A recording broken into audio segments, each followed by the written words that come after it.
तो क्या होता है कि एक अमावस आती है जो अभी आने वाली है 21 तारीख को। हरियाणा में सबसे ज़्यादा गायें मरती हैं उस दिन। तो मैं शुरू से ही बेजुबान जीवों की सेवा में लगा हुआ था। फिर मैंने सोचा कि जॉब में कुछ नहीं रखा, क्योंकि ये जो लाइफ है भगवान ने मेरे को ऑफिस और रूम यहाँ तक नहीं दी। सांप की सर्जरी तक करवाई है मैंने, 3-4 सांपों की सर्जरी करवा चुका हूँ। जिस बंदे को अगर सांप ने काट लिया तो ऐसा क्या करे कि उसको तुरंत इलाज मिल पाए, या वो माइंड में क्या रखे कि मुझे क्या करना, अब सांप ने बाइट कर लिया तो? अगर हो सकता है तो सांप की फोटो ले, ठीक है, और सबसे पहले जाएं आप गवर्नमेंट हॉस्पिटल या नजदीकी हॉस्पिटल जाएं जहाँ पे आपको एंटीवेनम मिल सके। नमस्कार दोस्तों, आज के पॉडकास्ट में ऐसे गेस्ट हैं जो बेजुबान और बेसहारा जानवरों का रेस्क्यू करते हैं और उनका इलाज करके उन्हें नई जिंदगी देते हैं, जो कि एक हरियाणा के छोटे से डिस्ट्रिक्ट भिवानी से आते हैं, जिनको लोग रक्षक के नाम से जानते हैं। आज रक्षक टीम की पूरी कहानी जानेंगे। विजेंद्र जी, बहुत बहुत स्वागत है हमारे पॉडकास्ट में आपका और आपकी रक्षक टीम का। आपका धन्यवाद जो आपने अपने चैनल पे आने का मुझे मौका दिया। कि विजेंद्र से रक्षक बनने का सफर कहाँ से शुरू हुआ? मैं भिवानी हरियाणा में एक छोटे से गांव से बिलोंग करता हूं, औरंगाबाद से। और मैं बचपन से ही इन बेजुबान जीवों की सेवा में लग गया था, क्योंकि मम्मी पापा हैं तो बेजुबान जीवों की सेवा करते रहते थे। जैसे अपने घर पे तो रखते नहीं है गाय, क्योंकि अपने पास इतनी जगह नहीं है, लेकिन हम क्या करते थे, गाय के लिए चारा रख लिया। जो गली के अंदर गाय आती है उनको चारा डाल दिया, या चोट लगी हुई है तो मम्मी पापा उसका इलाज करवा देते थे। तो उनसे मेरे को ये सीख मिली थी बेजुबान जीव की सेवा करने के लिए। तो फिर मैं मन में सोचता था इनके लिए कुछ करना चाहिए। तो क्या होता है कि एक अमावस आती है जो अभी आने वाली है 21 तारीख को। हरियाणा में सबसे ज्यादा गायें मरती हैं उस दिन। उसका रीजन ये है, गाय को रोटी देते हैं लोग उस दिन। एक घर में से 16 रोटी निकलती है। तो उसका क्या होगा कि गली के अंदर 2 गायें हैं और घर हो गए कम से कम एक गली में 40। तो एक घर में से 16 रोटियां निकलती हैं। तो वो क्या करते हैं, दोनों गायों को ठूस ठूस के खिला देते हैं। उसकी वजह से उनको फूड पॉइजनिंग होती है और हमारी टीम उनको रेस्क्यू करके हॉस्पिटल भी लेके जाती है, उनका इलाज भी करवाते हैं। तो लेकिन हम उनको बचा नहीं पाते, क्योंकि लोगों के अंधविश्वास की वजह से। वो एक अंधविश्वास होता है कि हम गाय को ऐसे रोटी खिलाएंगे तो हमारे पितर खुश होंगे। ऐसा कुछ नहीं होता। ऐसे कभी भी पितर खुश नहीं होंगे आपके, अगर आप गाय को ऐसे मारोगे। एक दिन सिर्फ लोगों की भक्ति जगती है उस दिन गाय को लेके। नहीं तो क्या होता है, किसी के घर के सामने गाय आ जाए तो लोग डंडे मारते हैं। उस दिन गाय को ढूंढते फिरते हैं रोड के ऊपर कि गाय मिल जाए, रोटी दे दे। तो लोगों का कहना ये होता है कि रोटी से कुछ नहीं होगा। सबसे बड़ा रीजन क्या है गाय का मरने का? एक तो रोड के ऊपर उन्होंने थैली इतनी खा रखी होती है, उनके पेट में थैलियां होती हैं लगातार। हमने कई बार सर्जरी करवाई है गाय की, उसमें 20 से 25 किलो थैली हमने प्लास्टिक की निकाली है पेट से। अच्छा। हाँ, तो इसका रीजन यही होता है, रोटी ज्यादा खिला देते हैं लोग तो थैली पहले ही होती है पेट में और अंदर जहर बन जाता है और उससे गौ माता की मृत्यु हो जाती है। बहुत बार लोगों को हमने समझाया भी है। हम अपनी पूरी कोशिश करते हैं। यहाँ पे गांव में क्या करते हैं, जगह जगह पे हम ड्राम रखवा देते हैं, उनमें हम रोटियां इकट्ठा करते हैं लोगों से लेके। उनके साथ झगड़े भी होते हैं, लेकिन लोग मानते नहीं है। अवेयरनेस नहीं है लोगों। हाँ, अवेयरनेस ये लगा लो 5-6 साल से हमारी गोरख सदल भिवानी की टीम इस पे काम कर रही है कि कैसे न कैसे गौ माता को बचाया जाए। माउस पे भिवानी में ऐसे भी किया जाता है कि बाड़े बनाए जाते हैं अलग अलग जगह पे, उनके अंदर गायों को रोका जाता है 2 दिन के लिए कि लोग वहां पे उनको रोटी ना खिलाए। वहां पे क्या कर देते हैं, रख देते हैं ड्राम वगैरह, उनके अंदर रोटी डलवाते हैं, फिर वो गौशाला में जाती है, फिर उनको पकाया जाता है, पका के फिर गाय के आगे डाली जाती है वो। ओके, तो ये आपकी एजुकेशन कहाँ से, यहाँ हरियाणा से कंप्लीट हुई? हाँ जी, भिवानी में यहाँ पे प्राइवेट स्कूल में, पहले मैं सरकारी में था, फिर मैं प्राइवेट स्कूल में पढ़ा हूँ। लेकिन क्या था, पढ़ाई तो मुश्किल हो गई थी मेरे लिए, क्योंकि यहाँ पे केस बहुत ज़्यादा थे उस टाइम पे। जिस टाइम पे मैंने 10 साल पहले शुरू किया था, ये लगा लो 15 मैं जब 7वीं-8वीं क्लास में था शुरू किया था। अच्छा। हाँ, तो उस टाइम पे क्या था कि मेरे पास लोगों को पता चलता गया कि ये लड़का सेवा करता है यहाँ पे। उस टाइम पे मेरे साथ क्या था कि नया नया बच्चों में जुनून था। मेरे साथ इतने लड़के जुड़े, मेरी खुद की 30 बंदों की टीम थी। तो कैसे जुड़े वो 30 बंदे? उन्होंने देखा कि भाई ये कुछ अलग कर रहा है। हाँ, तो एक जुनून आ गया था बच्चों के अंदर। उस टाइम पे तो क्या होता था, अगर कोई केस है दूसरे गांव में 5 किलोमीटर हमें जाना है, मैं एक कॉल करता था, 6-7 बाइक और 10-12 लड़के उसी टाइम आ जाते थे। लेकिन फिलहाल की कंडीशन क्या है, फिलहाल मेरे पास 5 लड़के हैं सिर्फ। उसका क्या हुआ कि कई बार ऐसे भी होता है, बंदे जुड़ते हैं छोड़ जाते हैं, ये सब चलता रहता है। और एजुकेशन मेरी थी, मैंने 10th की 12th की, उसके बाद मैंने ITI की, उसके बाद इंजीनियरिंग करके मैं जॉब करनी शुरू कर दी थी। मैंने गुड़गांव में चला गया था, मैं प्राइवेट सेक्टर में। लेकिन 1 साल बाद क्या हुआ कि वहां पे एक कुत्ते का एक्सीडेंट हो गया रोड के ऊपर। अच्छा। और मैं अपनी ड्यूटी खत्म करके जा रहा था, क्योंकि मैं हमेशा ध्यान रखता था, वहां पे भी मैंने रेस्क्यू किए हैं। जिस टाइम पे मैं जॉब करता था, तो मेरा मैनेजर था, उसके साथ मेरी बहस हो गई। उसने बोला कि ऑफिस में आ जाओ। मैं बोला सर मैंने अपनी ड्यूटी थी वो खत्म कर दी, अब मैं अपना खुद का काम कर रहा हूँ। मैंने डॉग की वीडियो डाल दी। मैं बोला मैं इसका एक्सीडेंट हो रखा है, मैं इसको लेके जाऊंगा। तो उसके साथ मेरी बहस हो गई। तो उस टाइम पे क्या था, कोरोना का टाइम था, कोरोना कोविड आया हुआ था। तो मेरे को फीवर हो गया, तो उसकी और मेरी बहस हो ही रखी थी। उसने मेरे को दे दी 10 दिन की छुट्टी, भाई 10 दिन तू घर जा। तो मैं शुरू से ही बेजुबान जीवों की सेवा में लगा हुआ था। फिर मैंने सोचा कि जॉब में कुछ नहीं रखा, क्योंकि ये जो लाइफ है भगवान ने मेरे को ऑफिस और रूम यहाँ तक नहीं दी। मैं क्या था कि ऑफिस में जॉब करता, रूम पे चला जाता, खाना बनाया खुद ही बनाता था, खाया सो गया, सुबह उठा फिर जो ऑफिस गया। दिल्ली की ये रूटीन हो गई थी। मैं थक गया था पूरा, क्योंकि मेरा ध्यान यहाँ पे रहता था, क्योंकि लोग मेरे पास कॉल करते थे रेस्क्यू के लिए। उस टाइम पे करने लग गए थे। क्योंकि मेरे को 6-7 साल यहाँ सेवा देने के बाद फिर मैं जॉब पे गया था। 8-9 साल तक पूरी फैमिली ने और मैंने बिना किसी डोनेशन के काम किया है। वो कैसे हुआ? वो भी बताता हूँ। कोविड से पहले हमारी 3 दुकान थी खुद की, स्वीट्स की, मेन रोड के ऊपर। लेकिन कोविड आया, उस टाइम पे क्या हुआ मैंने बताया, पूरी फैमिली में 8 पेशेंट थे कोरोना के। उस टाइम पे पैसा इतना लगा, दुकान भी गई, पूरा बिजनेस खत्म। फिर हमें NGO के लिए जगह मिली थी। फिर मैंने सोचा था भाई अब अकेले नहीं कर पाएंगे। तब हमने लोगों से सपोर्ट लिया था। लोगों से सपोर्ट भी हमने ये लिया था, आज तक कभी भी मैं पर्सनली किसी के पास गया नहीं। मैं सिर्फ सोशल मीडिया का सहारा लेता हूँ, या जो मेरे दोस्त हैं जो मेरे को अच्छे से जानते हैं मैं कर क्या रहा हूँ, मैं उनसे सपोर्ट लेता हूँ। पर्सनली मैं कभी नहीं जाता किसी के पास। कई बार तो ऐसे ही होता है कि गौ माता से मैं प्रार्थना करता हूँ भाई हमें इस चीज़ की ज़रूरत है, हमें किसी के पास जाने की ज़रूरत ही नहीं पड़ती, वो चीज़ अपने आप आ जाती है। रियलिटी तो ऊपर वाला देख रहा है। रियलिटी यही है। कई बार ये सोचते हैं कि इसके पास बहुत ज़्यादा पैसा आता है, ये है वो। तो मैं तो लोगों को यही बोलता हूँ, अगर आप 1 महीना निकाल के मेरे साथ काम करो, आपको पता लग जाए क्या मेरे पास आता है क्या नहीं आता। ये चीजें सेवा भी देनी पड़ती है, हर चीज का सामना करना पड़ता है। मैं ये बताता हूँ आपको, रात को सोना मुश्किल हो जाएगा आपको, इस चीज की मैं गारंटी लेता हूँ। मेरे को कई बार तो 24 घंटे में सिर्फ 2-2, 3-3 घंटे सो पाता हूँ मैं। कई बार तो ऐसे भी एक्सीडेंट केस आ जाते हैं, रात को 1-1 बजे जाना पड़ता है, जिसमें झगड़े भी होते हैं। रात को क्या होता है, लोग शराब पिए होते हैं। सबसे बड़ी दिक्कत ये है, रात को मेरे पास कॉल आती है, मैं वहाँ जाऊँगा, गाय पड़ी है, लोग नशे में धुत, मेरे ऊपर चढ़ जाएंगे, लेट हो गया तुम, ये है वो है, गालियाँ देना, ये सब। ये बहुत चीज़ें सही हैं। लोगों को क्या दिखता है, सिर्फ ये दिखता है ये बंदा ये कर रहा है, इसके पीछे मेहनत कितनी है वो कोई नहीं देख रहा। स्ट्रगल कोई नहीं देखा। हाँ, वो कोई नहीं देखा, कहाँ से मैंने शुरू किया था और आज मैं कहाँ पे हूँ, ये कोई नहीं देख रहा। ये रक्षक विजेंद्र से रक्षक टीम कैसे तैयार की फिर आपने? अभी NGO होने के बाद क्या हुआ था, जो मेरे साथ नए बंदे जुड़े हुए वो थोड़ा दिन तो मेरे साथ रहे।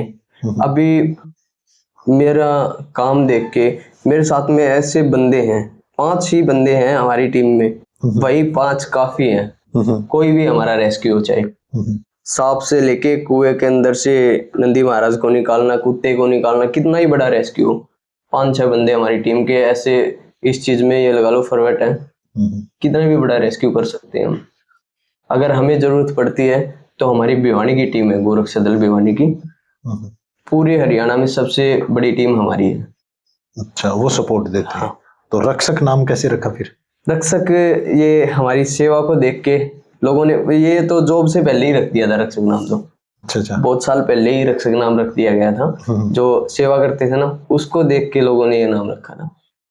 और 2 साल तो ऐसा भी हुआ है भैया, 11-12 साल में 2 साल मैंने अकेले ने रेस्क्यू किए हैं, अकेले ने उनको संभाला है, मेडिसिन, उनका खाना, सब कुछ अकेले ने किए हैं। अच्छा, ऐसा भी हुआ है, मेरे साथ में उस टाइम पे कोई नहीं था। तो आपने सबसे पहले किस जानवर को रेस्क्यू किया था? सबसे पहले मैंने गौ माता को रेस्क्यू किया था, जानवर नहीं, गौ माता को रेस्क्यू किया था। और वो हुआ क्या था कि मैं जिस स्कूल में पढ़ता था ना, उसकी क्या है, साइड में एक पहाड़ी सी है मिट्टी की, उसके ऊपर से गाय गिर गई थी और अच्छा। गिरने की वजह से पैर टूट गया था। तो हमने वहाँ पे क्या किया, स्कूल में उस टाइम पे बच्चे ही थे, स्कूल से दरी लेके आए, उसके ऊपर छाव की बांध के। फिर मेरे को इस चीज़ में लगा मैं इसको भेजूँ कहाँ पे। कौन सी क्लास की बात है ये? ये 8th क्लास की बात है। मतलब 8th क्लास में आप रेस्क्यू करने लग गए थे? हाँ, तो उस टाइम पे मैंने कांटेक्ट किया, यहाँ पे खरक गांव है, वहाँ पे टीम थी गोरक्षा दल की, हमारे गांव में नहीं थी। तो वहाँ से कांटेक्ट किया, उन्होंने रोहतक से एम्बुलेंस बुलाई, क्योंकि हमारे आसपास में यहाँ पे उस टाइम पे चिकित्सालय भिवानी था, लेकिन मेरे को उसका पता नहीं था। फिर मैंने वहाँ से बुला के और गौ माता को भिजवाया। फिर मैं आगे ही बढ़ता गया। फिर मैंने खरक टीम से कांटेक्ट किया। उसके बाद मेरा कांटेक्ट हुआ जो मेरे गुरुजी हैं, संजय परमार जी, जो कि गोरक्षा दल भिवानी के अध्यक्ष हैं, उनसे मेरा कांटेक्ट हुआ। अच्छा। और उन्होंने ही मेरे को यहाँ तक पहुँचाया है। आज तक रेस्क्यू भी करता हूँ। और शुरू में जो हमें मेडिसिन प्रोवाइड करवाई थी, जो हमारे गुरुजी थे, उन्होंने ही करवाई थी। उनके अंडर में जितने भी गांव की टीम थी वो काम करती थी। तो अब क्या है कि उनके अंडर में ये लगा लो हमारी टीम के 500 बच्चे सेवा करते हैं। तो भिवानी की टीम ये लगा लो राजस्थान में भी जाके रेस्क्यू करती है, हर जगह रेस्क्यू करती है। आपके तो वीडियो देखते हैं, आप तो राजस्थान में जगह जगह जाके, हाँ, जैसे राजस्थान आप में खाटू श्याम मंदिर भी खाटू जाते श्याम, हैं, सालासर जी सालासर माता, जी, इन जगह जाके आप रेस्क्यू करते हो, हाँ जी। वहाँ इलाज भी करते हो। हाँ, तो आप, जैसे आपकी दिनचर्या कैसे शुरू होती है? जैसे हमारी तो होती है कि भाई आज ये काम करेंगे, गुड मॉर्निंग के मैसेज आते हैं, आपका फोन में नहीं, क्या आता है ऐसा? हमारे साथ कोई गुड मॉर्निंग का मैसेज नहीं आता। आज की भी सुबह 5 बजे की कॉल है। है। एक नील गाय का एक्सीडेंट हुआ था, अच्छा। उसको रेस्क्यू कराया है। है। तो हमारे साथ होता क्या है कि नींद ही बहुत कम मिलती है। अच्छा। रात को लेट सोते हैं, तो उसके बाद क्या होगा, कोई एक्सीडेंट हो गया रात को 3 बजे भी कॉल आएगी हमारे पास, तो हमें जाना पड़ेगा। हम मना नहीं कर सकते किसी को भी। अगर कई बार तो ये होता है, कोई केस है, अगर कुत्ते का एक्सीडेंट हो गया रोड के ऊपर, तो मैंने बंदे को ये बोल दिया मैं एनजीओ पहुंच रहा हूँ, आप इसको लेके आ जाओ। थोड़ी सी भी दूर है ना वो एनजीओ से, फिर भी लोग उसको लेके नहीं आएंगे, मना कर देंगे, तेरा काम है, कॉल करनी थी कॉल कर दी, आए तो तेरी मर्जी, ना आए तो तेरी मर्जी। ऐसे भी लोग हैं। तो सुबह की शुरुआत कई बार तो झगड़े से भी होती है, किसी के साथ झगड़ा भी हो जाता है। तो कई तरह के लोग मिलते हैं। जब आप घायल जानवरों को देखते हो तो उस समय आपके मन में क्या ख्याल आता है? मन में बहुत ज़्यादा पीड़ा होती है, जो किसी को हम जाहिर नहीं कर पाते। पहले क्या होता था, मैं रेस्क्यू करता था और किसी जीव को लेके आता था, तो इलाज के दौरान उसकी डेथ हो जाती थी, मैं कई बार रोने भी लग जाता था। तो मेरा एक दोस्त था, उसने मेरे को यही चीज़ समझाई, अगर तू ऐसे रहेगा तो आगे नहीं बढ़ पाएगा, कि तेरे को करने ही रेस्क्यू है। अगर मन ही टूट गया किसी जीव को लेके, तो आगे चल के तेरे को बहुत ज़्यादा दिक्कत होगी। उसने मेरे को ये चीज़ समझाई और मेरे को दिमाग में भी पड़ी, क्योंकि मैं इतने ज़्यादा रेस्क्यू करता हूँ, अब तो मेरे को आदत हो गई है इन चीज़ों की। किसी जीव को देखते हैं, इलाज करवाते हैं, लेकिन वो जी नहीं पाता, वो भगवान की इच्छा होती है। हम अपना पूरा कार्य कर रहे हैं, हम अपना 100% दे रहे हैं, बचाना ना बचाना वो भगवान के हाथ में होता है। हम अपनी पूरी कोशिश करते हैं हर जीव को बचाने में। तो आप ये जो रेस्क्यू करते हो और इलाज करते हो, तो उसमें क्या क्या परेशानी आती होंगी आपको? मैं बताता हूँ आपको, मैंने 10 साल तक बाइक पे रेस्क्यू किए हैं। अच्छा। बाइक पे ही हम कुत्ते को लेके आते थे, बाइक पे ही हम बंदर को लेके आते थे। मेरे को बंदर ने बहुत बार काटा है, डॉग ने भी बहुत बार काटा है, सांप ने भी बहुत बार काटा है। अच्छा। हाँ, तो इन्फेक्शन नहीं होता?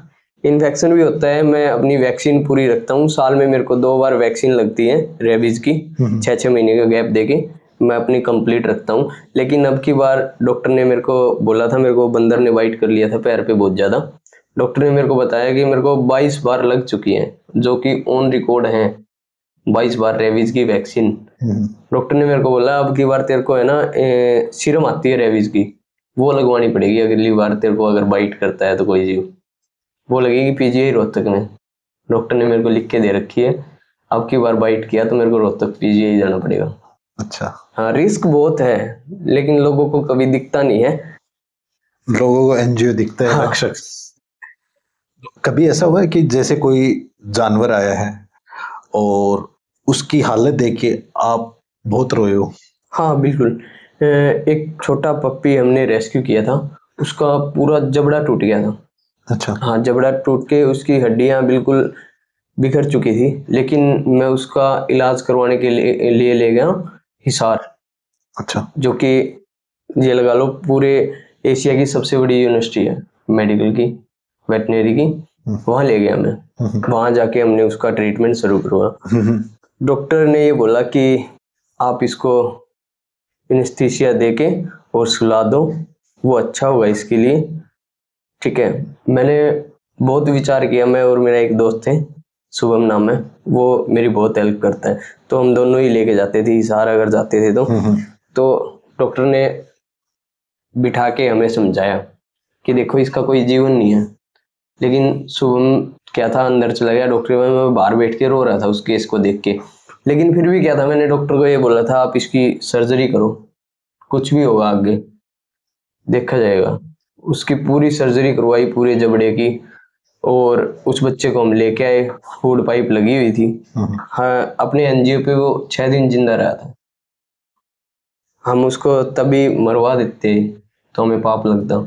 उसने अपनी लाइफ में जो कष्ट भोगने थे वो पूरे किए और वो भगवान के पास चला गया। लेकिन दुख बहुत होता है, हम किसी जीव को ऐसे रेस्क्यू करते हैं, उस पर इतनी मेहनत करते हैं लेकिन उसको बचा नहीं पाते, तो दुख तो बहुत ज्यादा होता है।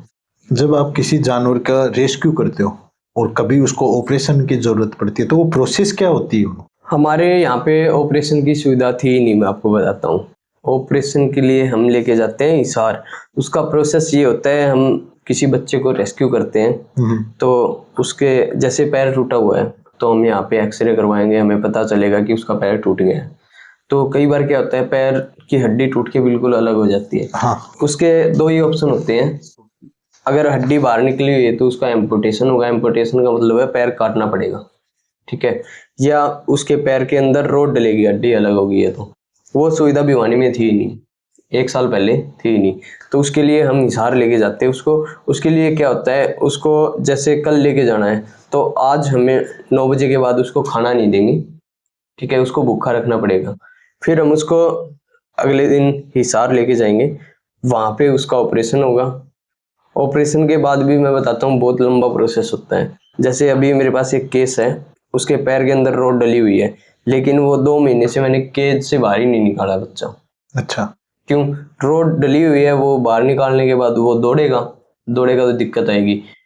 क्या होता है पूरा प्रोसेस, रोड डली हुई है तो उसको हम 2-3 महीने केज में रखेंगे, उसका पैर जुड़ जाएगा बिल्कुल ओके। फिर उस रोड को निकलवाएंगे बाहर, फिर उसको रिलीज करेंगे। अंग काटने का बंदर का क्या होता है, अभी जस्ट सर्जरी चल रही है, एक भाई गया हुआ है, कल हमने रेस्क्यू किया था, उसके दोनों पैर काटने पड़े हैं। क्या वजह से? करंट की वजह से। बंदर के जितने भी केस आते हैं वो करंट के ही आते हैं ज्यादातर, एक्सीडेंट बहुत कम आते हैं, बीमार के भी बहुत कम आते हैं, करंट के सबसे ज्यादा केस आते हैं। तो अभी उसकी सर्जरी हुई, उसके दोनों पैर कट चुके हैं, तो दोनों पैर कटने के बाद वो बाहर सरवाइव नहीं कर पाएगा, हमें उसको केज में रखना पड़ेगा। हमने एक बहुत बड़ा केज बनवा रखा है बंदरों के लिए, एक रूम के बराबर वो केज है, उसके अंदर उनको रखते हैं। जिनके हाथ पैर कटे हुए हैं वो उसमें आराम से रह सकते हैं और अपनी लाइफ आगे की वो हमारे साथ ही जीते हैं। अभी मेरे पास 3 साल पुराना एक केस है, एक अंधा बंदर जो कि हमारे पास ही है। ऐसे केस जो हम जिनको बाहर रिलीज नहीं कर सकते, वो बाहर जी नहीं सकते, उनको हम अपने पास रखते हैं। ऐसे केस हैं जिनको बाहर वो जी सकते हैं तो हम उनको पिंजरे में नहीं रखना चाहते, वो एक जेल होती है। बंदर क्या होता है, बंदर एक ऐसा जीव है कि जो कि जंगल में ही रह के खुश है। अपने को लगा लो, अपने को एक रूम में रखा जाए वो जेल ही होगी, खाना पीना सब कुछ मिलेगा अपने को, लेकिन रूम से बाहर ना जाने दिया जाए तो वो एक जेल ही है उनके लिए। तो मेरा मानना ये है किसी भी जीव को बंदी बना के रखना बहुत गलत है। आपकी लाइफ का सबसे मुश्किल रेस्क्यू कौन सा रहा हुआ? वैसे सभी मुश्किल होते हैं, कोई आसान तो होता ही नहीं है रेस्क्यू। फिर भी है ना, हाँ जैसे मैं बताता हूँ आपको। वैसे एक दो रेस्क्यू थे ऐसे। एक बार तो क्या हुआ था, यहाँ पे गांव है सरसा गोगड़ा, अच्छा, वहां पे मेरे को कुएं में उतार दिया, बोला बिल्ली है नीचे। मैं चला गया, मैंने सोचा बिल्ली है।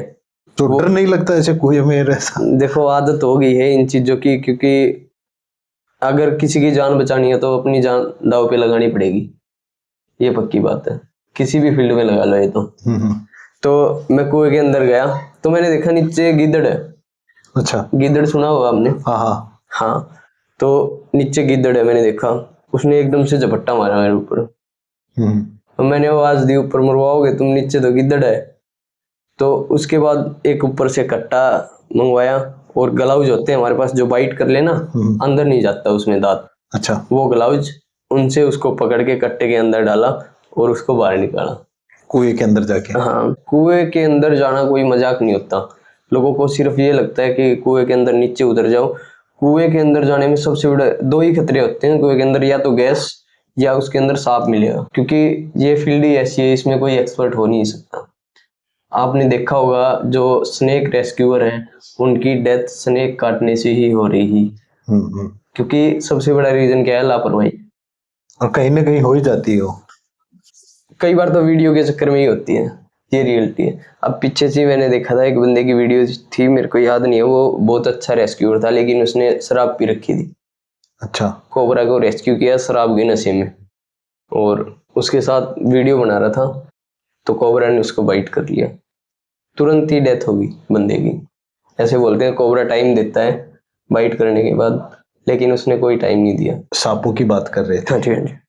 तो आपको डर नहीं लगता सांपों का? देखो डर लगता है। पहले मैं कोबरा, कॉमन क्रेत, जो कि कॉमन क्रेत होता है इंडिया का सबसे खतरनाक सांप होता है, और कोबरा दूसरे नंबर पे है, ठीक है। इनको मैं अपने हाथ से पकड़ लेता था बिना किसी ग्लव्स के। अच्छा। हाँ, अभी क्या हुआ, कुछ दिन पहले ही कुछ रेस्क्यूअर की डेथ हो चुकी है स्नेक काटने से, तो घर वालों ने मेरे को मना कर दिया रेस्क्यू करने से। लेकिन मैंने एक शर्त रख दी, भाई मैं अपनी पूरी सेफ्टी के साथ रेस्क्यू करूंगा ग्लव्स डाल के। अभी मैं रेस्क्यू करता हूँ ग्लव्स डाल के करता हूँ। डर लगता है, बिल्कुल लगता है। कैचर है हमारे पास कोबरा पकड़ने का, पहले मैं हाथ से पकड़ता था, लेकिन अब हाथ से नहीं पकड़ता। जो नॉर्मल सांप है उनको मैं हाथ से पकड़ लेता हूँ ग्लव्स डाल के। तो अपने आसपास कितनी प्रजातियां पाई जाती हैं? अपने आसपास ज्यादातर 4-5, हरियाणा की बता रहा हूँ, 4-5 ही प्रजातियां मिलती हैं ज्यादातर। एक होता है रेड स्नेक, जो कि जिसकी हाइट तो पूरी लंबी होगी, मोटा भी होगा, वो कभी बाइट नहीं करेगा। पीले कलर का सांप होता है, कभी कभी ब्लैक भी हो जाता है, ठीक है। लोग उसको जाने अनजाने में मार देते हैं, उसको रेड स्नेक बोलते हैं, दामन बोलते हैं। उसके अंदर बिल्कुल भी जहर नहीं होता, उसने मेरे को बहुत बार बाइट किया है। एक पानी वाला सांप होता है अपने एरिया में, उसके अंदर भी बिल्कुल जहर नहीं होता, लेकिन वो बाइट किंग बोला जाता है। वो अगर वो काटेगा तो ब्लड आएगा बहुत ज्यादा। और ये दो हैं अपने एरिया में सबसे ज्यादा मेन खतरनाक, कॉमन क्रेत और कोबरा।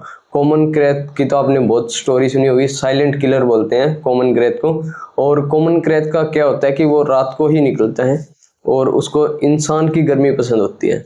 वो इंसान के साथ सोता है, और सोते हुए इंसान को काटता है वो हमेशा। कई बार तो क्या होता है, उसकी बाइट मिलेगी ना कान के नीचे ही मिलेगी, क्योंकि वो सोएगा, इंसान नींद के अंदर हिलेगा, हिलते ही वो बाइट करेगा। उसकी एक खासियत और है, वो बाइट करने के बाद थोड़ी देर बाद उसके निशान भी गायब हो जाएंगे। अच्छा। हाँ, इंसान को पता भी नहीं चलता, क्योंकि मच्छर लड़ता है ना, उतना ही दर्द होता है उसकी बाइट में। तो जहर होता है उसमें? सबसे ज्यादा जहरीला, सबसे ज्यादा जहरीला है। उसकी पहचान बताता हूँ मैं आपको, वो ब्लैक कलर का होगा, और उसके ऊपर व्हाइट कलर के चित्के होंगे, व्हाइट कलर की दाढ़ी, कान ऐसे बनी होगी दाढ़ी गोल व्हाइट कलर की।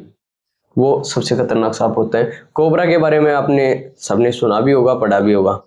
अपने अपने एरिया में मिलते हैं कोबरा, एक होता है किंग कोबरा, अपने एरिया में मिलते हैं कोबरा, जो कि काट ले तो इंसान का बचना बहुत मुश्किल होता है। अगर टाइम पे ट्रीटमेंट मिलेगा इन दोनों सांपों में, कॉमन क्रेत में भी और इसमें भी, तो अगर आपको काट ले आप हॉस्पिटल जाओ, किसी झाड़ फूक के चक्कर में ना पड़ो। और एक है वोल्फ स्नेक जो अपने एरिया में पाया जाता है। वोल्फ स्नेक होता है, ये कॉमन क्रेथ बोलते हैं, वोल्फ कॉमन होता है, वो वोल्फ कॉमन स्नेक। वो क्या होता है, कॉमन क्रेथ की तरह होता है उसका फेस, और उसपे व्हाइट कलर के चित्ते होते हैं। ऊपर से मिलेगा वो कई बार गोल्डन कलर का भी हो जाता है और पीले कलर का भी। उसके अंदर बिल्कुल जहर नहीं होता। और जो हरियाणा के पहाड़ी एरिया हैं, रसल वाइपर, वहां पे मिलता है रसल वाइपर। जैसे यहाँ पे पहाड़ी एरिया है तोसाम, इसमें 1-2 बार मिला है रसल वाइपर। पहाड़ी एरिया में ज्यादा मिलता है, और तो प्रजाति बहुत ज्यादा है लेकिन अपनी साइड में यही मिलती हैं। आपके राजस्थान साइड की अगर बात करूं तो राजस्थान में रॉयल हेडेड ब्लैक स्नेक होता है, जो मैंने अभी रेस्क्यू किया था खाटू श्याम से।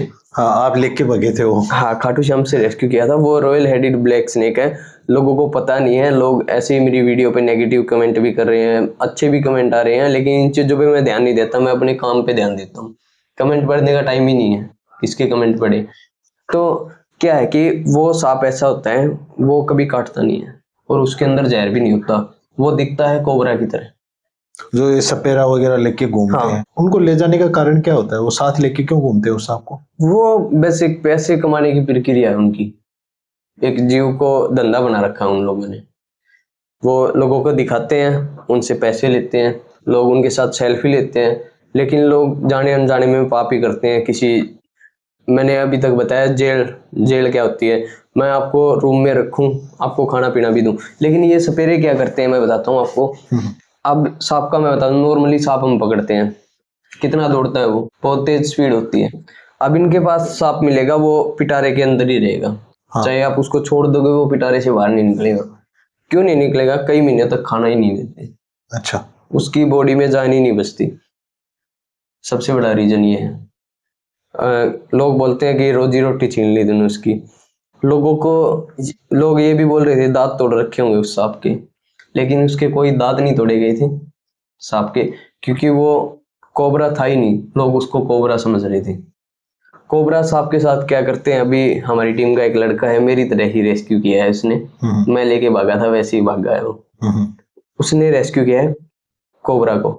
उन्होंने क्या कर रखा, कोबरा के मुंह के अंदर फेविक्विक डाल रखी। अच्छा, ये जो सपेरा वगैरह है वो हाँ, है। क्योंकि वो किसी को काटे ना, उसका मुंह ना खुले। इसमें सपेरे क्या करते हैं, या तो फेस में फेविक्विक डाल देंगे या दांत निकाल देंगे। और दांत निकालने के बाद क्या होता है, लोग इस चीज को एंजॉय करते हैं, उनके साथ फोटो लेते हैं, लेकिन इसके पीछे जो प्रताड़ना होती है उनके साथ, जो कष्ट सहते हैं वो, उनका लोगों को नहीं पता होता। वो क्या करते हैं, दांत निकाल दिए। दांत निकालने के बाद क्या होगा, सांप जहर बाहर नहीं छोड़ पाएगा। वो थोड़े दिन बाद क्या होगा, सांप की बॉडी में ही जाना शुरू हो जाएगा सांप जहर, और 2-3 महीने बाद सांप की डेथ हो जाती है। क्योंकि वो जो जहर होता है वो खाना पचाने के भी काम आता है सांप के, पूरी बॉडी को वही चलाता है, लेकिन वो बॉडी में ज्यादा हो जाएगा, वो बाहर ही नहीं निकलेगा, तो सांप की डेथ हो जाएगी। लोगों को इन चीजों का पता नहीं है। लोग ऐसे कमेंट तो कर देते हैं, लोगों को कुछ पता नहीं होता इन चीजों का, ये क्या है क्या नहीं। हम कोई भी काम करते हैं ना, सोच समझ के करते हैं। अभी वो कोबरा जो रेस्क्यू किया था, उसका भी क्या किया, फेविक्विक लगी हुई थी, पूरी फेस की फेविक्विक उतारी है। अच्छा। मुंह खोला उसका, फिर उसको रेस्क्यू किया है। जो रॉयल हेडेड ब्लैक स्नेक था, जो मैंने सिक्कर में, कौन सी जगह थी वो, हर्ष पर्वत, वहां पे मैंने रिलीज किया। रिलीज करने से पहले हमने यही देखा था, फेस खुला है सांप का, खाना पीना खा रहा है, पानी भी पिलाया है, फिर उसको रिलीज किया है। ऐसे रिलीज नहीं करते, हमें पता है ऐसे रिलीज करेंगे तो क्या फायदा है, वो मर जाएगा। हाँ, तो हमें इस चीज का पता है ना। बहुत सारे सांप हमने रेस्क्यू किए हैं चोट लगने के बाद। चोट लगी हुई है, हम अपने एनजीओ पे रखते हैं सांप को। अच्छा, सांप को भी रखते हो? हाँ, सांप की सर्जरी तक करवाई है मैंने, 3-4 सांपों की सर्जरी करवा चुका हूँ। तो डॉक्टर ये नहीं बोलते यार क्या? नहीं, डॉक्टर हमारे पास एक ऐसा है, डॉक्टर जॉनी है भिवानी से, जो कि बहुत अच्छे सर्जन है, अभी आए हैं वो भिवानी में। वो मेरे को बोलते हैं सांप वगैरह का कोई केस हो ले आया अगर, वो खुश होके करते हैं ऐसी चीजों का। और ये अलग चीजें पूरी भिवानी में मैं ही लेके जाता हूँ उनके पास।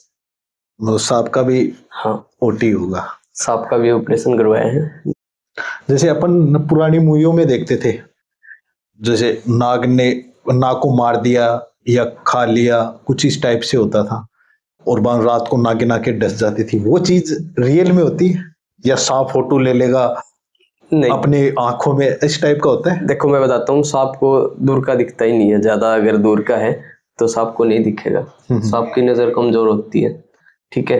ये एक बनावटी बातें होती हैं। कई बार क्या होता है, सांप पीछे आ जाता है, उसका रीजन मैं बताता हूँ, आज लोगों को पता नहीं है, ठीक है। हाँ, ये भी सुनते हैं कि पीछे दौड़ के आए सांप। उसका नहीं, पीछे नहीं दौड़ता। वो क्या होता है मैं बताता हूँ, अभी चल रहा है सांपों की मैटिंग का टाइम, ठीक है। और जो फीमेल होती है ना, वो अपनी बॉडी में से लार्वा यानी स्मेल कुछ ऐसी रिलीज करती हैं जिससे सांप अपने आप पास आते हैं, ठीक है।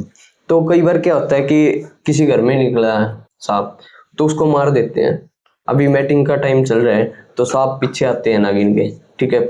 तो उस नागिन को मार दिया, तो जिस डंडी से मारा है ना, जिस हथियार से मारा है, उसके ऊपर ब्लड लग जाएगा। ब्लड लगने के बाद क्या होगा, उसकी स्मेल होगी, ठीक है। अगर आप उसको घर में रखोगे उस डंडी को, तो उसके पास सांप आएगा। उसका रीजन ये है, ना कि ये रीजन है कि उसको मार दिया कि उसका बदला लेने के लिए आया है। हाँ, ये बहुत ना पुरानी धारणा है। ये कोई रीजन नहीं है। रीजन ये है जो हमने बताया है। अभी मैटिंग का टाइम चल रहा है, तो जिस हथियार से मारते हैं उसके ऊपर ब्लड लग जाता है, तो उसकी स्मेल से सांप उसके पास आते हैं। लोग सोचते हैं बदला लेने के लिए आया है, ऐसा कुछ नहीं होता, ये बनावटी बातें। जिस बंदे को अगर सांप ने काट लिया, तो ऐसा क्या करे कि उसको तुरंत इलाज मिल पाए, या वो माइंड में क्या रखे कि मुझे क्या करना, अब सांप ने बाइट कर लिया तो? देखो, अपने एरिया में सबसे कम जहर वाले सांप पाए जाते हैं। पहले तो इंसान को अगर सांप बाइट कर लेता है तो इंसान को घबराना नहीं चाहिए बिल्कुल। मैं बताता हूँ, कई बार हमने रेड स्नेक बिना जहर का सांप होता है, लेकिन वो सांप लड़ जाता है और इंसान को हार्ट अटैक से उसकी मौत हो जाती है। वो सिर्फ डर के कारण होती है। अच्छा। इंसान को डरना नहीं चाहिए। अगर इंसान को सांप काट ले तो क्या करें, अगर हो सकता है तो सांप की फोटो ले, ठीक है। और सबसे पहले जाएं आप गवर्नमेंट हॉस्पिटल या नजदीकी हॉस्पिटल जाएं, जहाँ पे आपको एंटी वेनम मिल सके। अच्छा। लोग क्या करते हैं, अभी मेरे पास कॉल आई थी 3-4 दिन पहले, एक बंदे को सांप ने काट लिया और उसने बोला मेरे को, मैंने झाड़ा लगवा लिया। हाँ, ये भी बहुत चलता है। हाँ, तो मैंने उससे पूछा अब दिक्कत क्या है। वो बोला मेरे को उल्टियाँ आ रही है और मेरा जी घबरा रहा है। मैंने उसको पूछा कौन सा सांप था, बोला ब्लैक कलर का। मैं बोला तुरंत तू हॉस्पिटल जा, झाड़े झपटा के चक्कर में पड़ेगा तो बचा कौन, सीधी सी बात है। तो आपको मैं यही चीज समझा रहा हूँ, अगर सांप काट ले आप गवर्नमेंट हॉस्पिटल जाओ या प्राइवेट हॉस्पिटल जाओ, जहाँ पे आपको एंटी वेनम मिल सके। एंटी वेनम ही आपकी जान बचा सकता है। कोई तांत्रिक झाड़े झपटे वाला आपकी जान नहीं बचा सकता। उसमें क्या होता है मैं बताता हूँ, ये झाड़े झपटे कामयाब कैसे होते हैं। अब पीले कलर का सांप है, उसके अंदर जहर नहीं है, वो आपको काट लेगा। आप जाओगे झाड़ा लगवा के आओगे, थोड़ी देर बाद ओहो, झाड़ा लगवाने की वजह से मेरी जान बच गई। उसको ये तो नहीं पता इस सांप के अंदर ही जहर नहीं है। अच्छा। हाँ, ये होता है। अगर कोबरा या कॉमन क्रेट, रसल वाइपर ये आपको काटेंगे तो आपको हॉस्पिटल ही जाना पड़ेगा, लेकिन नहीं तो आपको कोई बचाने वाला नहीं है। तो ये एंटीवेनम जो बता रहे हो, हाँ जी। ये हर हॉस्पिटल में अवेलेबल हो जाती है? नहीं, हर में तो नहीं मिलती। ज्यादातर हॉस्पिटलों में रखते नहीं है। क्यों नहीं रखते? क्योंकि स्नेक बाइट के केस बहुत कम आते हैं और ये पड़ी पड़ी फिर एक्सपायर हो जाती हैं। गवर्नमेंट हॉस्पिटल में आपको मिलेगा ही मिलेगा। गवर्नमेंट हॉस्पिटल इसीलिए बोल रहा हूँ मैं, आप गवर्नमेंट हॉस्पिटल जाओ। अगर बाइट करे तो सबसे पहले? हाँ, गवर्नमेंट हॉस्पिटल जाओ, वहां पे आपको एंटीवेनम लगेंगी और फिर आपकी जान बच सकती है। इतने घंटे का टाइम लगभग आपके हिसाब से? कोबरा का ये लगा लो 1 घंटा। 1 घंटा भी ज्यादा बता दिया, 40-45 मिनट। अगर बंदा नॉर्मली रहता है तो। अगर बंदे को डर लगेगा, जी घबराएगा, डरेगा, तो उसकी कम चांस हो जाते हैं, क्योंकि हार्ट बीट तेज हो जाएगी, बॉडी में जल्दी जहर पहुंचेगा तो उसकी डेथ हो जाएगी। अगर सपोज करो यहाँ से सांप ने बाइट कर लिया तो अंगुली भी कुछ काटते हैं, वो क्या कारण है? नहीं, ऐसा कुछ नहीं होता। ये क्या है कि कई बार कट मार दिए जाते हैं, जहर निकल जाएगा। लेकिन कई बार क्या करते हैं, बंदा लगा देते हैं यहाँ पे। हाँ। ये बहुत गलत होता है। इसका लगाने का भी एक वो होता है, क्रिया होती है। इसमें क्या होता है, अगर आपको यहाँ पे सांप ने बाइट किया है, आप यहाँ पे बंदा लगाओ, लेकिन उसका क्या होगा, 5 मिनट भी ज़्यादा बता दिया, 2-3 मिनट के बाद आपको ढीला करना पड़ेगा वो, क्योंकि उससे क्या होगा, जहर यहाँ पे रहेगा और ये जो है ना बॉडी पार्ट काम करना बंद कर देंगे, जहर अच्छा। ब्लड नहीं पहुंचेगा तो बॉडी पार्ट काम करना बंद कर देंगे और जहर यहाँ पे इफेक्ट करेगा। इसलिए आपका यहाँ पे या तो आपका हाथ काटना पड़ेगा, ये रीजन होता है। तो अगर बंदा भी लगाओ तो उसको थोड़ी देर बाद खोलना पड़ेगा। तो इसका कहने का मतलब ये है, अगर आप हॉस्पिटल ना पहुंचो तब तक आप कुछ कर सकते हो, लेकिन ये पक्का है कि ब्लड आपकी ये जहर आपकी बॉडी में जाएगा, धीरे धीरे जाएगा। हाँ तो 30 मिनट में, मिनिमम 30 मिनट में इलाज ले लेना चाहिए हाँ इंसान को। हाँ बिल्कुल। जो आपका ये एनजीओ है, तो इसकी कैपेसिटी कितनी है रक्षक एनजीओ की? अभी की मैं बता दूं, हमारे पास 20 के करीब तो बंदर हैं। अच्छा। हाँ, अभी हमारे पास एक केज है बंदरों का, वो खाली है, यानी 10 बंदर और 30 के करीब हम बंदर रख सकते हैं। अभी हमारे पास 5 छोटी बच्चियां हैं जो कि एक्सीडेंट हैं, क्योंकि हमारे पास ज़्यादा स्पेस नहीं है। और कुत्तों के लिए हमारे पास है 15 की, ठीक है। और सांप वगैरह अगर आए तो घायल उनको रखने की अलग व्यवस्था है। तो कुल मिला के ये लगा लो 50 के करीब हम रख सकते हैं जीव को। अच्छा, आसपास के लोगों को प्रॉब्लम नहीं होती उनसे? आसपास के लोगों को हमारी तरफ से कोई प्रॉब्लम नहीं होती, लेकिन हमें देख के लोगों को बहुत प्रॉब्लम होती है। वो तो क्या सेवा ही तो कर रहे हो आप। तो सेवा से ही दिक्कत होती है। क्या प्रॉब्लम होती है? प्रॉब्लम कुछ नहीं है, ये आज तुम्हारा कुत्ता बाहर निकल गया यहाँ से, यहाँ पे कुत्ते हो गए, घायल उठा के लाते हो, ये बोलते हैं घायल लेके आते हो, तो एनजीओ पे तो घायल ही आएंगे, ठीक कर रख के करेंगे क्या? हमें कोई उससे वो थोड़ी ना है, हम तो इलाज करते हैं और उसके छोड़ देते हैं। यहाँ पे बंदर कर दिए, बंदर ले आए, अभी हमारे गांव में बंदर है। सबसे बड़ा विवाद मेरे ऊपर यही चल रहा है हमारे गांव में। हमारे गांव में बंदर हैं, तो अब लोग क्या ब्लेम कर रहे हैं कि ये बंदर मैंने छोड़ दिए। तो क्या हुआ था, एक बार पिंजरा टूट गया था और अपने 4-5 बंदर थे, वो पिंजरे से बाहर निकल गए थे और वो गांव में चले गए। तो अपने पास थे, जैसे ठीक हुए, घायल आए थे वो ठीक हो गए थे, वो बंदर थे, किसी का हाथ नहीं है, किसी को पैर नहीं है, तो वे सरवाइव कर सकते हैं, वो बाहर ऐसे बंदर थे। लेकिन वो गलती से पिंजरे से बाहर निकले थे, हमारा कोई खुद का वो नहीं था कि हमने छोड़े हों, लेकिन गांव में एक इस चीज का बहुत बड़ा इशू बन गया। तो इस चीज में क्या हुआ था, गांव में 2 साल पहले ही पिंजरे लगाए गए थे। उस टाइम पे मैं बंदरों की सेवा भी नहीं करता था, खुद यहाँ के जो सरपंच है उन्होंने पिंजरे लगवाए थे बंदरों को पकड़ने के लिए। तो मेरा तो यही सवाल है गांव वालों से, जब मैं सेवा नहीं करता था तो गांव में तब भी तो बंदर थे। मेरे को इस चीज के लिए बहुत ब्लेम किया जाता है गांव में कि बंदर छोड़ दिए। हमारे 4-5 बंदर हैं सिर्फ गांव में, हमारी सेवा करने से पहले भी गांव में बंदर थे और आज भी बंदर हैं, लेकिन लोगों को घरों में नुकसान होता है कई बार, मैं भी मानता हूँ। कल की बात है, अपनी छत के ऊपर गमला रखा था, तो बंदर आया और गमला नीचे गिरा दिया। नीचे एक बच्चा भी खड़ा था, वो थोड़ा सा बच्चा था, अगर उसको कुछ हो जाता तो बहुत बड़ी दिक्कत हो जाती। नुकसान होता है भाई, हमारे घर पे भी होता है, हमें शौक थोड़ी ना इनको यहाँ पे छोड़ने का, और यहाँ पे हम छोड़ते भी नहीं है। लेकिन लोगों को एक वहम हो गया कि ये बंदर मैंने छोड़ने हैं। यहाँ पे मैं बंदर कभी नहीं छोड़ता, जहाँ हम लेके आते हैं वहां तो बहुत कम रिलीज करते हैं, हम रिलीज करते हैं खेतों के अंदर, जहाँ पे उनको एक अच्छा जीवन मिल पाए, या नदी के किनारे जहाँ पे बंदर हैं खेतों के अंदर, वहां पे रिलीज करते हैं।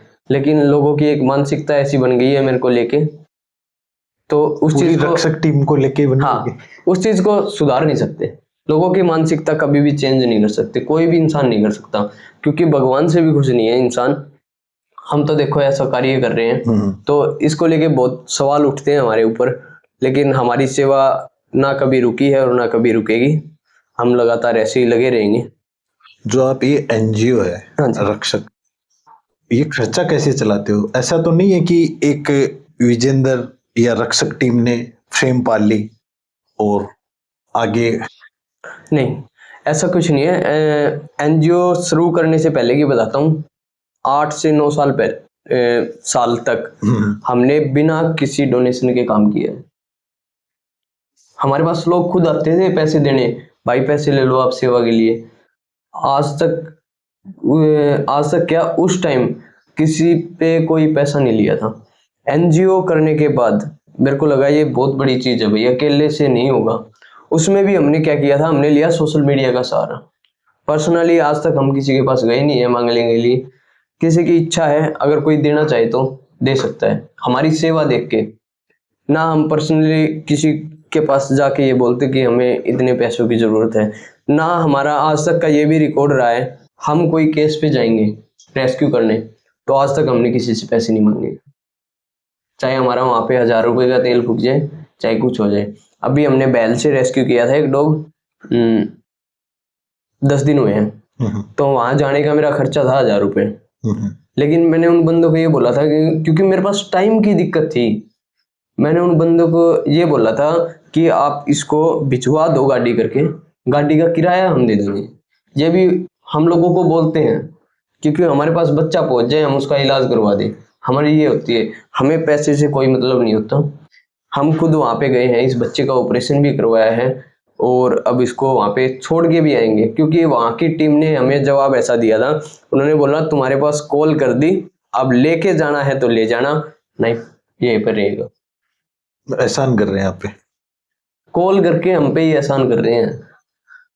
अच्छा। हाँ, बता के कि यहाँ पे ये है, क्योंकि लोगों के वो ये सोचते हैं बस इन्होंने एनजीओ कर रखा है, पूरी जिम्मेवारी इनकी है, इनके ऊपर से पैसा आता है सरकार की तरफ से। लेकिन लोगों को ये नहीं पता सरकार से 1% भी हेल्प नहीं मिलती किसी भी रेस्क्यू में। और वहाँ पे हम इस बच्चे को लेके आए और हमने इसका ट्रीटमेंट भी करवाया है, इलाज भी करवाया है, इसके ऊपर खर्चा भी लगा है। वहाँ जितने भी बंदे थे, हमने किसी से भी 1 रुपया नहीं लिया, ना ही हम किसी केस पे पैसा लेते। कई एनजीओ की पॉलिसी ऐसी है कि कॉल करोगे आप, वो डायरेक्ट बता देंगे आपको इतने रुपए लगेंगे रेस्क्यू के। तो वो एनजीओ थोड़ी ना बोला जाएगा। हाँ, हमारे लिए वो मैं मानता भी नहीं हूँ, क्योंकि ये लगा लो गली में डॉग है, किसी गरीब का घर है, वहां पे कोई कॉल कर देगा, उसके पास देने के लिए पैसे ही नहीं है, क्या वो बेजुबान वहीं पे पड़ा रहेगा? उस हिसाब से तो पड़ा ही रहेगा। हाँ, तो वो चीजें गलत है ना। हमारी टीम ने आज तक किसी केस पे पैसे नहीं लिए हैं ऐसे, ना किसी से ऐसे पैसे मांगे हैं भाई आप इतने पैसे दोगे तो हम इसको रेस्क्यू करेंगे। हम सिर्फ कॉल की वेट करते हैं। अगर ज्यादा हमसे दूर है तो हम यही बोलते हैं भाई आप भिजवा दो, देखो इलाज हम करवा देंगे, इससे ज्यादा तो कुछ नहीं करवा सकते। तो लोगों ने ये बिजनेस भी बना रखा है। हाँ, मैंने आपको बताया अभी कुछ टाइम पहले की बात है, मैं नाम तो नहीं लूंगा एनजीओ का और जगह का। बाढ़ आई थी, वहाँ पे मैंने उनकी हेल्प की अच्छी पिछली साल, और हमने वहाँ पे डॉग फूड वगैरह ही भिजवाया था। लेकिन एक केस था, एक कुत्ते को कीड़े पड़े हुए थे, मैंने उनको ये बोला कि उसको रेस्क्यू कर लो, उन्होंने मेरे को डायरेक्ट बोला कि 2000 रुपये आपको देने पड़ेंगे रेस्क्यू के। हाँ, रेस्क्यू के। मैं सोचा यार अब कैसे अजीब है यार, एनजीओ कर रखा है, जीव बीमार है, पैसे मांग रहे हैं, ये चीज तो गलत है। मैं बोला, मैंने बताया मैं रक्षक बोल रहा हूँ, बोले हम जानते हैं आपको, आपने हमारी हेल्प की है, बोले आपके लिए 500 रुपये का डिस्काउंट है। एनजीओ वाले डिस्काउंट कर रहे हैं। तो वो एलिगेशन पे तो आप पे लगेंगे ना वो चीज भी। तो बहुत इस चीज में बहुत ज्यादा वो चल रहे हैं। मैं बहुत लोगों को जानता हूँ, नाम मैं किसी का लूंगा नहीं यहाँ पे, बिजनेस भी है। अभी पीछे हमने एक गौशाला बंद करवाई है और मेरे साथ बहुत झगड़े भी हुए थे उस टाइम पे, यहाँ तक कि मेरी एक वीडियो भी बना ली गई थी फेक कि जो गायों को चारा नहीं दे रहे थे, हाँ, वो वाली हाँ, वीडियो। हाँ, उसके ऊपर बहुत विवाद हुआ था उस गौशाला को बंद करवाने में। अच्छा। उस गौशाला की मैंने तस्करी में भी गाड़ी पकड़ी हुई है मेवात में। मतलब ये क्या करते हैं ये जो लोग इस टाइप का करते हैं? वो मैं बता रहा हूँ, तस्करी में गाड़ी पकड़ी है मेवात में। अच्छा। मेवात में होती है गौ हत्या। आप उठते हो, आपको पता भी नहीं है, आप उठोगे तब तक तो मेवात में 20,000 गौ माता काट दी जाती है। दिल्ली पूरे हरियाणा में है मेवात तो। हाँ, हरियाणा में ही है। और आप वहां जाके कुछ कर नहीं सकते। और कई बार लोगों के कमेंट आते हैं भाई मेवात में जा, जब पता चलेगा। तो मेवात भी गया हूं मैं, हमने गाड़ी भी पकड़ी है, सब कुछ किया है, तो सब कुछ शो नहीं कर सकते, दिक्कत ये होती है। गोलियां भी चली है, सब कुछ होता है। उम्र मेरी इतनी दिख रही है, मैं काम बहुत किए हैं और करते रहते हैं, लेकिन शो ऑफ नहीं कर सकते।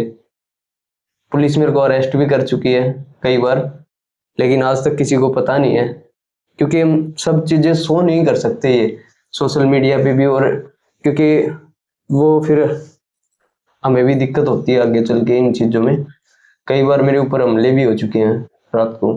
अच्छा। हाँ, बहुत रीजन है इस चीज़ के, तो खुद की सेफ्टी के लिए भी देखना पड़ता है सब कुछ। एनजीओ चलाना एक नॉर्मल बात नहीं है। हाँ, नॉर्मल नहीं है, नॉर्मल कुछ भी नहीं है इसमें। अगर बिजनेस करने चाहते हो तब तो नॉर्मल हाँ, बात है। वो बिजनेस के लिए नॉर्मल है। अभी आपके पास कॉल आई, ये लगा लो आप कुछ करोगे ही नहीं, आपके पास कॉल आई, आप बोलोगे भाई 5,000 रुपये लगेंगे, इस चीज़ को रेस्क्यू कर लेंगे हम। सामने वाला आपको 5 दे रहा है, आप उसको लेके आओगे, आप उसको रखोगे, वो एक आप है ना आत्मा से उसके साथ नहीं जुड़ोगे। आत्मा से आप क्यों नहीं जुड़ोगे? आपने देखा इसके तो 5,000 रुपये आए हैं, इस पे इतना खर्चा लगेगा, कैसे काम चलेगा, कैसे बचाएं इसको, अपने पास कुछ बचेगा भी हाँ चाहिए। सर्जरी में इतना लगेगा, फिर उसका फायदा थोड़ी ना, वो आत्मा से काम थोड़ी ना हुआ, वो तो एक बिजनेस हो गया। हाँ, ये है। स्वार्थ हो गया वो। हाँ, स्वार्थ में अगर कोई भी काम करोगे ना समाज सेवा का, वो आप नहीं कर पाओगे। ये रक्षक टीम का उद्देश्य क्या है आगे चल के? हमारा उद्देश्य यही है, जो हमारा एनजीओ है उसको हम और बड़ा करें और ज़्यादा से ज़्यादा बेजुबान जीवों की जान बचा पाएं। बेजुबान जीवों की भी नहीं, हम ऐसे लोगों की भी हेल्प करते हैं। आपने देखा होगा कोई घायल है जिसको कोई संभाल नहीं सकता, रोड के ऊपर घूमते हैं पागल, उनको भी हम रेस्क्यू करते हैं, उनका इलाज करवाते हैं, उनकी भी जान बचाते हैं। हमने एक केस रेस्क्यू किया था, उस बंदे ने पीएचडी कर रखी थी और अच्छा। उसके सर के अंदर कीड़े पड़े हुए थे। पागल था? नहीं, पागल नहीं था, है तो क्या दिमाग से करा? ठीक था। है। सर के अंदर कीड़े पड़े हुए थे उस बंदे के। अच्छा। इतना घाव था सर के अंदर, पूरी अंदर से खोपड़ी दिख रही थी। मेरी आईडी पे आपको वीडियो मिल जाएगी। और उसका हमने 1 महीने तक इलाज करवाया। मैं दोबारा उससे मिलने गया, ठीक होने के बाद उस बंदे ने मेरे को थप्पड़ मारा। क्यों? तो थोड़ा बहुत तो देखो दिमाग खराब हो ही जाता है बंदे का, अगर इतना बड़ा घाव दिमाग सर पे हुआ है वो इफेक्ट करेगा। लेकिन उसका वैसे ठीक था दिमाग, पीएचडी उस बंदे ने कर रखी है और उसकी फैमिली है ना वो करोड़पति फैमिली थी, लेकिन वो रोड पे धक्के खा रहा था। ये बोलते हैं कर्मों का फल है, लेकिन कर्मों का फल नहीं होता, इंसान खुद के कर्म से ही अपने फल बनाता है और सब कुछ करता है। अब उस इंसान के बारे में पता किया, वो इंसान ऐसा है अगर उसको कोई पानी का गिलास भी देता था ना वो उसको गालियां देता था। आपको थप्पड़ पड़ी इलाज कर रहे तो? तभी तो ये बहुत सारी चीजें फेस की हैं, तब जाके यहाँ तक पहुंचे। हम तो कुछ भी नहीं पहुंचे हैं, मैं नहीं मानता। ये फॉलोअर हमारे लिए कुछ नहीं है, हमारे लिए हमारी सेवा है ना। हम फॉलोअर के लिए कभी काम करते, फॉलोअर के लिए काम करते तो आज यहाँ नहीं होते। मैं सोशल मीडिया पे ही बहुत लेट आया हूँ, मेरे को इन चीजों का ही नहीं पता था कैसे क्या करते हैं। नहीं, मेरे को अब तक भी मेरे को ज्यादा यूज करनी नहीं आई हैं ये चीजें, तो हम इन चीजों से दूर ही रहते हैं ज्यादातर। अभी आप पूछ रहे थे अपडेट वगैरह नहीं डालते, तो मैंने आपको बताया कि जिस बच्चे को हमने रेस्क्यू करवाया था उसकी सर्जरी भी करवा दी है, फोन में वीडियो भी पड़ी हुई है, लेकिन डालने का टाइम नहीं है। मतलब बिजी इतने होते हैं, टाइम नहीं मिलता इन चीजों के लिए, क्योंकि अभी हमारे पास कॉल आ गई 15 किलोमीटर दूर से कि एक नंदी महाराज है उसको पकड़ना है, तो हमारी टीम वहां पे जाएगी और उसको पकड़ेगी। उसको पकड़ने में 4 घंटे भी लग सकते हैं, 5 घंटे भी लग सकते हैं। ये एक रेस्क्यू का टाइम नहीं है। कोई कुत्ता पकड़ना है, कीड़े पड़े हुए हैं, वो पता नहीं कितने घंटे वहां पे ले लेगा। ये तो टाइम की तो सबसे बड़ी दिक्कत है। जो लोग जानवरों की मदद करना चाहते हैं वो किस हिसाब से करे अपने लेवल पे? हाँ, ये चीजें मैं बहुत बार डालता भी हूँ सोशल मीडिया पे। मैं सीधा सा सवाल पूछता हूँ आपसे, अगर आपका बच्चा बीमार हो जाएगा तो आप क्या करोगे? उसको हॉस्पिटल लेके जाओगे, आप किसी की वेट नहीं करोगे, कोई एनजीओ वाला आएगा उसका इलाज करवाएगा फ्री वाला और तब उसका इलाज होगा। कई बार हम पहुंचते हैं तब तक वहां पे जानवर की डेथ हो चुकी होती है। कोई छोटा पपी है, ये लगा लो, आपके घर के बाहर पड़ा हुआ है। अगर आपकी आत्मा मानती है, अगर आप मानते हो कि वो एक जीव है, तो आप किसी भी जो फ्री वाले एनजीओ होते हैं हमारे जैसे सेवा करते हैं, आप उनका वेट ना करें, आप अपने लेवल पे हॉस्पिटल लेके जाएं, उस बच्चे का इलाज करवाएं, फिर एनजीओ वालों को आप दे सकते हो।